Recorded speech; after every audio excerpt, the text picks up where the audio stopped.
Hi, everybody. Welcome to the Underwater Photography Show. As always, I'm Matthew Sullivan. And I'm Alex Mustard. And today we are doing Inspirational Instagram number 5. Right. It's up on the screen now. And to dive straight in, our first picture is by Gudge Underwater. And it's an amazing beast. I think it's got an amazing name, but I don't know its name offhand. And I'll let you get the name so I don't get it wrong. It is the bony-eared assfish, one of That's the greatest names of all time. Yeah, that's what I thought it was. And yeah, fantastic fish. Really amazing blackwater subject. And I think now, it is those rarities that make blackwater interesting nowadays with, having seen so much of it as an underwater photographer. And this is definitely one of those creatures that I always, fascinated to see. I love how those filaments almost look like wisps of smoke above the subject. He has a couple versions, and I went to look for them and I couldn't find them. So they might be from a long time ago, but he has some head-on ones of this guy with the tendrils all going all over the place, and it's also spectacular. But yeah, what an amazing fish and an amazing name. And yeah, for sure one of the more sought after, especially here in Florida, one of the more sought after blackwater subjects for sure. These guys, gibberfish, things like that. Yeah, we awarded a bony-eared fish from Steve Kovacs, a head-on one in UPY, and it's just a fantastic subject, and yeah, just really cool. Just that's what I kind of go to blackwater photography for now, is to see things I haven't seen before, and that's obviously a diminishing list, as I've seen so many pictures in blackwater, and there is only so much diversity out there. So when these real weirdos come along, it is great to see them. Okay, I'm going to roll us straight into our second one. We're making excellent time. Oh, wait a minute, I forgot what to press. There we go. Moving on now to Shallow Seas Gallery, with this picture of a Costiella sea slug, a Caribbean one, by the look of it. Yeah. So I'm not a huge nudibranch guy, but it's hard to dislike Shaun the Sheep. Yeah. And it turns out there's a ton of them kind of all over the place. So they're famous in Indonesia, and Gabe especially has now shown me that there's a ton of them here in Florida. I don't know about a ton, but there's at least several species here in Florida. And I like this one particularly. I like the variation of Shaun the Sheep. I like all the different colors on him. And I kind of like how he got down like in the grass and is watching the sheep kind of graze through the algae. And the lighting I wish was a bit more forward to light up more of the face versus the serrata on the back. But a cool little animal, and it's hard to dislike Shaun. Yeah, I think probably Gabe would be better off with this one. Actually, just masking the front of the animal here and just brightening it up in post. I like how because I think the lighting does seem to be hitting behind the subject a little bit. I think it's more probably that the snoot was the wrong distance away, so it's a defocused snoot beam which is not evenly lit across it. So the edge of it is starting to go towards shadow rather than being bright right to the edge of it. For me, the disappointment I have with this shot is I don't get enough from the face. And the face is where the focus is. The face is the bit that looks cute, that looks like Shaun the Sheep, the cartoon character. And I'd like more face out of this picture. I quite like the head being in the seagrass, but it needs to be brighter for me in that case. And I think it's let down a bit by the lighting. But I think it could be very easily sorted out in post. If the face was as bright as that final line of serrata, I think that would work really nicely in the picture. But yeah, really cool creature. And yeah, I think news to a lot of people that, these slugs are, found all around the world. They're just so tiny, they're very easily overlooked everywhere. And I have to say that shooting them, is always really tough because they're so much smaller than you expect. The depth of field is so much less. And they're certainly, for me, on a full frame camera, I always shoot them to crop a bit. I think if you can obviously wind up the magnification and shoot them filling the frame, but the depth of field just becomes too small, whatever you set your aperture to. So I generally intend to kind of shoot them. If I've shot it, say, as a horizontal, I'll compose it as vertical and crop the vertical out of the horizontal. So quite a large crop but Yeah. still have 20 plus megapixels left with a big full frame camera as the final shot, because I think otherwise you just don't end up with enough. Either the subject's too small, or if the subject's big enough, the depth of field is too small on a full frame as a full frame shooter. Right, I'm going to roll us into our third one, which is this amazing little beast of I guess it's maybe a juvenile crab. I don't know what species this is. I should have left the caption so I could remember what species it was, but it's some sort of king crab, I believe, down towards Patagonia. Okay. But it's this amazing crustacean, and I'm not similar to nudibranchs. I'm not a huge crustacean guy, but every once in a while I'll see one. I'll be like, that thing's awesome. Oh, I really love this creature. And this guy's fantastic. I love how you can see exactly why he's got that body structure as well from the habitat he lives in. Yeah. So beautiful crab, and nice clean portrait of it. And like you said, so you can see all the urchins around it and see why he looks the way he does.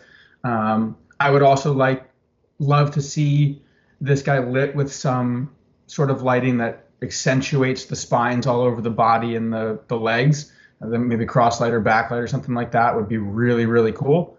But regardless, just a fantastic animal, and one that I imagine not many people are going to get to photograph. Yeah, absolutely. It's an amazing animal. I love it being in this natural habitat of clearly where it lives from its camouflage. I think photographically, and I can understand for Instagram why you'd probably put a tight portrait of it like this. But I would say photographically, I'd love to see this shot a little bit more interestingly in the frame, maybe slightly smaller in the frame with a bit more of the habitat playing across the picture. I think it would work very well. Just single strobe would really bring out the textures of everything. It would just put a lot more shadow through the frame. So, kind of a single strobe coming from the side, off-center subject, interesting shapes in the urchins around it. You'd have the basis there of an absolutely, top quality, contest winning type shot, because it is a fantastic subject. It's got an amazing body shape. It's got great eye contact as well. And yeah, it's a really stunning shot. So really cool. Right. I'm guessing it's, I can't tell what type of shark it is. Maybe a sandbar. Sandbar. Okay, I wouldn't have got it then. But it's taken by Seek the Deep. And I've never had a chance to see a sandbar. I mean, I know you get them in public aquariums, but I've never seen one in the wild. And it's got those copepod parasites as well on its. So they're a pretty frequent shark here in Florida, especially this time of year. They can almost get annoying because there's so many sandbars, and it's hard to get any more unusual shark to come in close to divers when there's a ton of sandbars around. They're related to bull sharks. They are way more energetic and generally riled up than bull sharks are. But as far as the picture goes, I like the moodiness. I prefer, my favorite days to shoot sharks here are the darker, stormier, gnarlier days. The sharks are more active generally, and I think it's nice to see them not in bright blue, crystal clear water, since that's more of a classic shark image, which is beautiful, but in my opinion gets a bit old. You want that diversity in a portfolio, don't you? Yeah, exactly. I would have liked to have seen some sort of eye contact. You have a silky shark image that's similar to this, where you can see the eyes, and I think it works a bit better. But I like this very and partly it's because I know how sandbars behave. I like the up in your face kind of aesthetic because that's how they are. Yeah. And I like being able to see both fins splayed out like that and all those details all over the face. And this is Johnny. He's a good dude. So he is a good photographer as well. But yeah, I like sandbars. It's nice to actually see one. Oh, that might be a fishing hook scar on the side of its mouth there, but they're very, almost a lot of the sharks in Florida, and especially the sandbars, are usually sporting some sort of fishing related injury, whether it's hooks or scars or whatever. So this one doesn't have any active hooks in it, but it looks like its mouth probably got hooked a few times. But at least he's out there kicking and thriving and still swimming. Yeah, no, and I also think, yes, it'd be say, great to have the eyes, but I think particularly, within a shark portfolio, it's also nice to have a good mix of images. Yeah. Because, you know, you can do the perfect, here's a beautiful shot of the whole shark with, you know, lovely light and all these things. But once you've got that of one species, unless you want to show people exactly the same shot again and again and just change the species, you kind of want to have a bit more variety. And I like seeing different types of shark shots. And I think this purposefully, I would say, choosing not to show the eyes is quite cool. It makes you consider that mouth and consider the bumps and wrinkles and is it beginning to open its mouth, kind of feelings from it, which I think if you had the eye and the dorsal fin and beautiful bright blue background, you wouldn't be drawn to consider those details as well.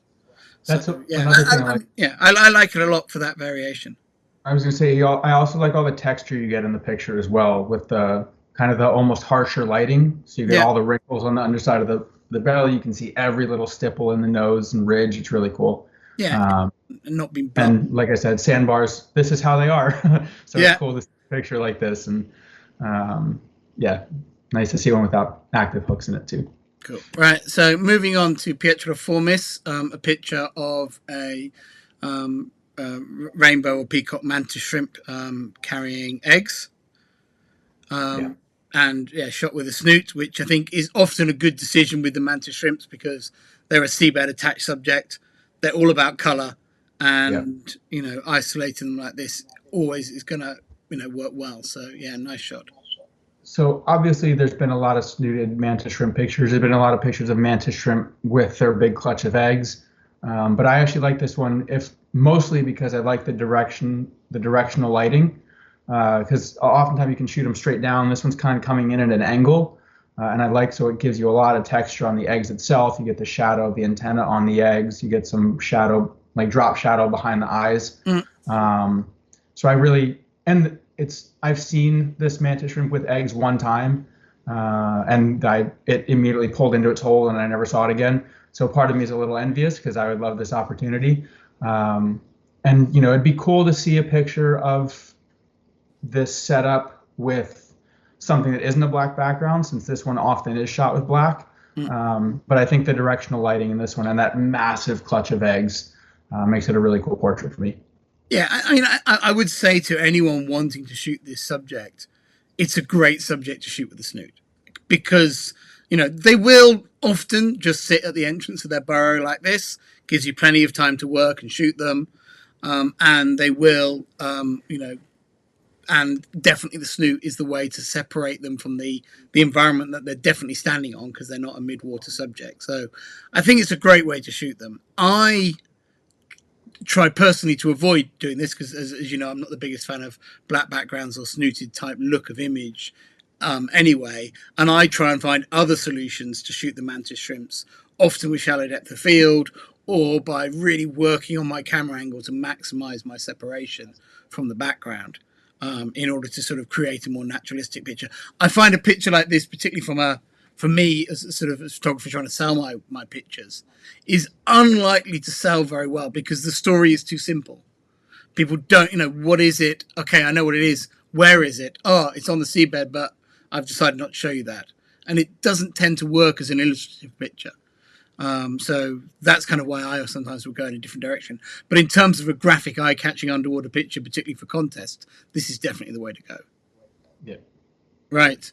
Number 6, under the H2O. This photo here of a tiger shark, which is sadly carrying a hook. It's whale entrails. So it's not. It's just an untidy eater. It's just. So. I know this guy's named Brian. My good friend Josh is there in the background, and they had gotten a tip off that the sperm whale was offshore and that great whites were feeding on it. So they went out the next day, no great whites, but they had like 15 tiger sharks tearing big chunks out of a sperm whale. If by the time anyone's watching this, there is an article on DPG, Dive Photo Guide. Josh put together a write-up on the whole story. So if anyone wants more detail and more pictures, you'll see that on Dive Photo Guide. But it's something that I would love to do is see big sharks feeding naturally someday. Yeah, absolutely. And seeing them get to tear. And Josh has a bunch of videos on Instagram as well just watching the tiger sharks just shred chunks of this whale off. And obviously, seeing great whites do it would be amazing. I still think seeing tiger sharks doing it would be amazing. Well, I'm not going to be picky when it comes to that. Yeah, amazing. Yeah, absolutely. I think for me, the only criticism I've got of the picture is the fact that I didn't realize that story from this shot until you told me. I didn't look that carefully at it, but I was kind of like, is that a boat? Is that, you know, so I think that that story has to be as obvious as possible in the image. And maybe it is across the series of images. Yeah, there's if anyone follows Under the H2O or Jay Schellenberg Photo, there's a ton of pictures and videos on their Instagrams now of this whole thing. Wow. From the videos of the sharks pulling pieces off to, you know, tiger sharks with bellies that look like they can't really swim anymore, cruising underneath the dead whale.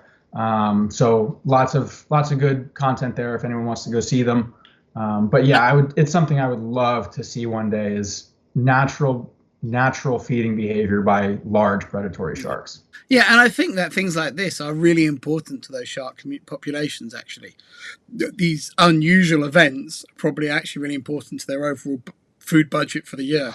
You know, so yeah, really, really cool. Right. And they also said it was the stinkiest thing they've ever experienced. I can imagine. Yes, I can imagine. Right, something much more beautiful by Daniela Derschel. A picture of vibrant reef life in Komodo with these pink anemone fish and a bunch of neon fusiliers above. Yeah, that's the main reason I picked it, just because there's a crazy density of life and it's a really cool scene to see.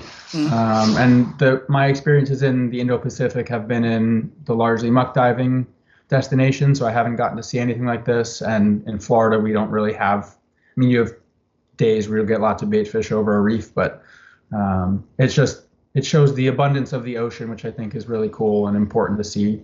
Really difficult to get a shot like this, in that the fusiliers often only hug into the reef like this for short periods. But it's not like you've got ages and ages. And to time the shot to get the main anemone fish so well posed, the anemone looking so good, and then the other two fish supporting, you know, it's easy to get, you know, a crappy foreground and that lovely background, or to get a brilliant foreground and not get the good background. But to pull this all off in one shot actually is a great achievement. So it's a really, really great celebratory coral reef richness shot, which I think is fantastic. Right, and then rolling into our final one, which is by Jessica Pierce Photography _photography. A picture of a unflamboyant cuttlefish, but made flamboyant with some more neon rim lighting, like the photo we had the other day of I think it was Saeed Rashid's shot of the the snake eel with very same color neon edging. But again, I find the neon edging very effective with this subject and very nicely balanced with very sensitive lighting. And I think the neon really brings out the shape of the cuttlefish. Which is great. It's the rim light's flawless on it. And we've talked about before how I'm not necessarily a fan of the colorful backlighting and rim lighting. Like, I would like to see this in white. I don't know if it would work better. I would just like to see it. It's a shame that the flamboyant was unflamboyant for this, because it would have been really cool if he'd had his colors going. Yeah. But still a really nicely executed picture of it, and that rim light is flawless. I mean, every little bump and spine and tentacle is outlined perfectly. And then just a nice soft fill light on the front of the coolest color. I think the light is wonderfully controlled, and I think it works well with this subject as well. Which I think, you know, it's not just a case of opening the box of tricks and just going, "Hey, I've got this trick up my sleeve, I'll do it on everything." It actually, for me, works really well in telling me something and showing me the complex shape of this animal, which I wouldn't have seen without that backlighting. And I think that's something I really like, is where the technique is enhancing my enjoyment as a viewer, rather than simply showing off that the photographer had a cool technique up their sleeve. So I think that I really like. I really like the shot. It's really nice. And I think maybe the fact that the cuttlefish, you know, it's a flamboyant cuttlefish, but it doesn't have to be a flamboyant cuttlefish in this case here. It's just a cuttlefish, and I can see its wonderful shape, which is really great. So I think that brings us to the end of that lot. So we'll be back again soon on the Underwater Photography Show. I hope you've enjoyed that rundown of images. Remember, all those photographers will have links to their Instagrams in the description below this video on YouTube. But apart from that, it's goodbye from me. Thanks, guys. See you next time.